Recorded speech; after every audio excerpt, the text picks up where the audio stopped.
insectoids, glevin, koi, terrans, or any other interplanetary creatures to this week's episode of Science Fiction Fantasies. This week's episode is a little fanciful. After all, the name of the show is Science Fiction Fantasies. So sit back, relax, if you can, and enjoy a little fantasy. Trial by Demon.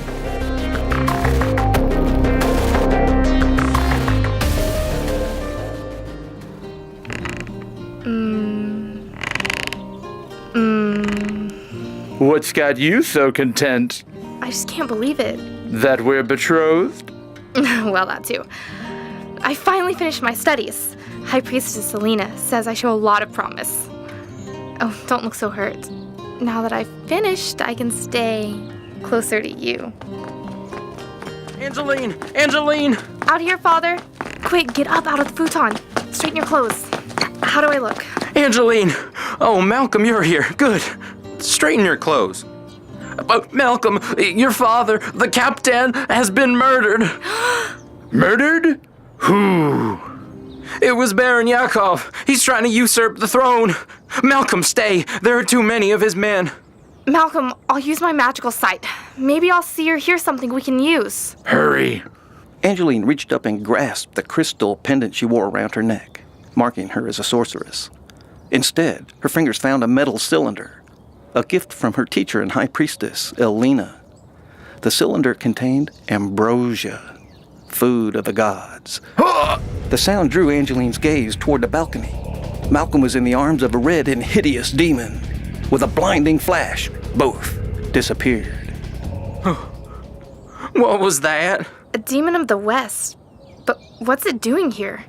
This is not good. First the captain, now Malcolm. Something's going on. Out of the corner of her eye, Angeline saw a hand wave from behind her wardrobe. What's he doing here? I don't know. That's what I'm asking you. I'll get to the bottom of this, Papa. I'll go to the High Priestess. She'll know what to make of it. You get back to Uncle Marcus. I'm sure he needs you. Yes, of course. I'm sure you're right. You be careful. I will, Papa. I promise. All right, you can quit hiding. From behind the wardrobe emerged Connor, a reek from the eastern lands. He was small and impish, half the size of a normal man, but as strong as two. Are you really going to be careful? Of course not. High Priestess Elena says I have promise. Why are you in my rooms? Were you spying on me? Peeker? Oh, no, mistress. Connor wouldn't do that. Were you going to do something worth peeking? How long have you been here? What did you see? I see much, and little. I saw the new captain enter but not leave. And I smelled demon. Oh, and Doorbell wants to. She says now. Doorbell? What else can go wrong? Doorbell's shop was up the boulevard past the bursary, home of the captain's tax collectors. She claimed her location was very profitable. People came in to purchase charms before meeting with the bureaucrats, or they came in after meeting to buy curses. Charms aside, Angeline wondered what Doorbell's business was with her. She must have felt the presence of the demon. They couldn't teleport far. This one had to be within a day's ride of High City. Angeline came to a sudden stop. Oh, the demon kidnapped my betrothed. Is that a normal custom, mistress? Are you following me? Were you eavesdropping? Connor didn't drop no eaves. So, do you rescue him now to prove your worth? Connor thinks that is a good custom. You've delivered your message. Go away. Such a nice custom. So romantic. Angeline walked up the steps to Doorbell's shop and reached for the bell rope. Suddenly, the door opened. Don't linger on the stoop. It looks indecisive. In with you now. What took you so long? My father stopped by. The captain has been murdered. Who did it? Baron Yakov, at least according to my father. What else? Why does she always interrogate me? A demon kidnapped Malcolm from my balcony. Oh, and he proposed. We're now betrothed. To a demon? How inconvenient. Oh! You should have told me that first. Magic is involved and that concerns you. What are you going to do? I was on my way to see Alina. She's gone. Now what are you going to do? The High Priestess likes me. Why don't you? She says I have promise. Answer my question. A demon cannot be allowed to operate this close to High City. Go on. The Sunfather of the West stretches forth his hand. The central lands tremble. Mises Manifesto. You know it. Good girl. Tell me what I want to hear. You found a patron at Reese's Manor? You wish. I'm staying right here. You think the Captain's murder and Malcolm's kidnapping is part of Mises Manifesto? Throw the lands into chaos and then invade. The Sunfather must be stopped. What's the response to Mises Manifesto? The smallest of seeds arise in the central lands. She causes the trembling to cease. Hey, what are you saying? The smallest of seeds? Really? You're not done trembling yet. What can stop trembling? The two women strolled to the counter in the center of the room. Spreading out from the counter like strands of a web were shelves. Dorbhall set her mortar and pestle on the counter and went down the aisle to her left. She picked up a stone figurine of a woman and blew off the dust. That figurine will stop the trembling? Not unless you throw it at the demon and strike a vulnerable area. Use all your senses, girl.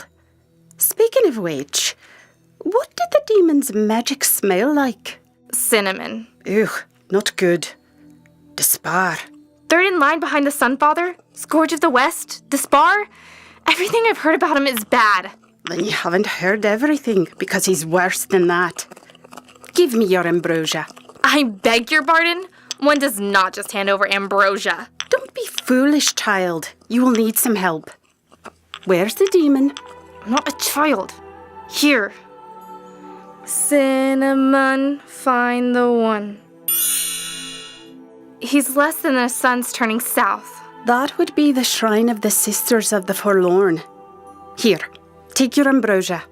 It will only work for a short time. What will it do? Enhance an already pleasurable experience for Despair. Used wisely, it'll stop the central lens from trembling. Off you go. Back on the boulevard, Angeline prepared to go south. She could have spoken more plainly. When are we leaving? Who are you and why are you talking to me? Oh, it's so romantic. I must help the mistress. She'll need me. I go against Despar. Oh, she'll really need me. By noon the next turning, Angeline and Connor stood at the entrance to the hidden valley that hid the shrine of the Sisters of the Forlorn. She wore a short sword buckled to her waist. She had sparred with Malcolm often enough to know what to do with the pointy end. Angeline wasn't sure about Connor. Whatever weapon he needed seemed to materialize in his hands. A figure exited the shrine. It disappeared at the doorstep and reappeared before them. Dressed as a manservant, he held a silver charger. Upon the charger was a folded piece of parchment. Lady Simon, I bring a message from my master. Your betrothed is well, though he appears to be in a foul mood. Foul? Did the demon turn your betrothed into a bird? Hush, fool. Let me read. Tell your master we should be happy to discuss that matter. It's a trap, mistress. Of course it is, but surprise was never a possibility. Now we won't have to fight our way in. The battle is half won. Oh, it's the other half I worry about, mistress. What's your point? This demon thinks he's already defeated us. We have him where we want him. Besides, the High Priestess says I have a lot of promise. Come along. Angeline knew she was in a glamour as soon as she entered the shrine. It was moderately decorated, but in the fashion of the well-to-do, not as a devotional to a goddess. Despar, in human form and dressed as a successful merchant, sat in a tall-winged back chair. Only his colorful neck scarf looked out of place. His manservant stood by his side. Please be seated.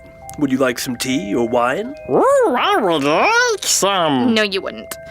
We're fine, thank you. As you will. I would like to thank you for agreeing to this visit.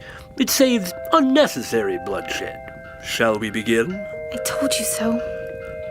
Yes, let's. Where's Malcolm? Can I see him? That would be counterproductive. He is alive and wishes to remain that way. Whether his wishes are fulfilled depend on you. If you've tortured him, there is no deal. I will not pay for damaged goods.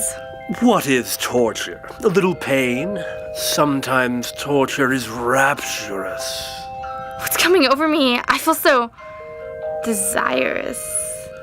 So you are gently stroking Malcolm? Why speak of this Malcolm? Who would you speak of? You, Angeline. Yes, I know your name. That and much more. Come with me, back to the lair, and I will make you deliriously happy. Agree, and I will let this Malcolm go. Refuse, and he will die. It's a beguiling spell! Angeline grasped her crystal pendant. Branches sprang from Despar's chair, securing his arms and legs. Connor launched a fusillade of arrows and knives. The first arrow struck the manservant between the eyes. The rest centered on Despar's neck scarf. Sparks flew where Connor's weapons bounced off the demon. Despar bulged his muscles. Your puny magic can't hold me. But first I'll deal with your nuisance pet. Mistress, save me! Put him down. What's this? Easter! The stench! You're a reek! A greenish gas escaped from Connor, enveloping Despar's head. The glamour faded. A gargoyle-like demon stood before them.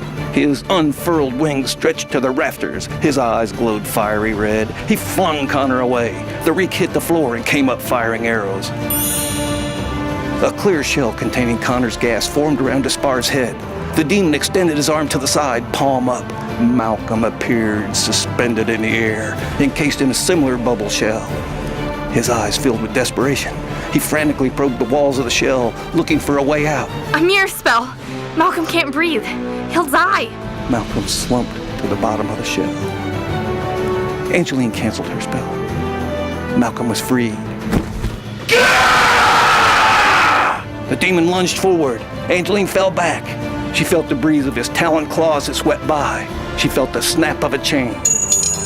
My cylinder! I've got you! My goddess Mies warned you had on promise. What you needed was ability! Being in his grasp is sapping my will. Soon I'll have no strength. You can take him, mistress. You have him right where you want him. If I get out of this, I'm going to kill Mirik. I'll cast a spell of command. Release me! Release me! You have no power over me. You're just a child. You wouldn't say that if I gave you the food of the gods. Ambrosia? Despar's grip slackened. Angeline felt her will returning. She extended her hand. Cylinder, to me. Let me unscrew the top. Smell.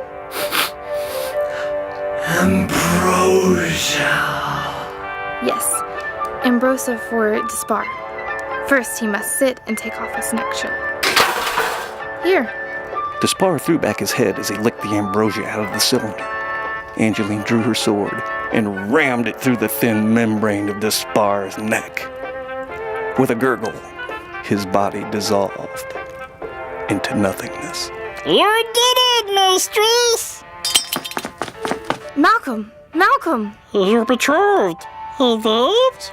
Oh, You proved your worth. It's so romantic. Of course I proved my worth. I have. Come here, give me a hug. I have a lot more to learn. well, that was fun. I'm going to have to get me one of those rigs. Well, I hope you've enjoyed this week's episode, Trial by Demon. Those of us here at Science Fiction Fantasies would like to extend our thanks to you, the listeners. It has truly been an experience and a labor of love bringing these shows to you. We wish they could go on forever. Perhaps we'll meet again. Until then, we implore you to treat others as you, yourself, would like to be treated. As always, keep your head up. Dream big. The universe is an awesome place. Good night.